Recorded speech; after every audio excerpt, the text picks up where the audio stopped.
Kalalabas ko pa lang sa ospital, ito na naman guys. Andito ako sa center. Kasama ko ang aking asawa. Napakataas ng kanyang sugar, nasa 300.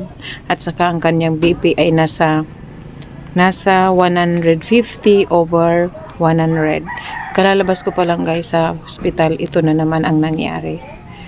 So, Diyos ko na, nangihina na ako guys. Di ko na alam kung ano ang aking gagawin. Ayan, nakatalikod yung aking asawa. Papunta na sana sa kanyang trabaho. Bumalik kasi masakit daw ang kanyang batok at saka nahihilo. Yun pala ay napakataas na ng kanyang blood sugar at saka ang kanyang BP. Ay, naku guys, grabe talaga ang pinagdadaanan ko ngayon na bago mag-May na confine ako ng 4 days. Tapos ngayon ito na naman sa aking asawa. Lord, Diyos ko Lord, hindi ko na alam ang aking gagawin.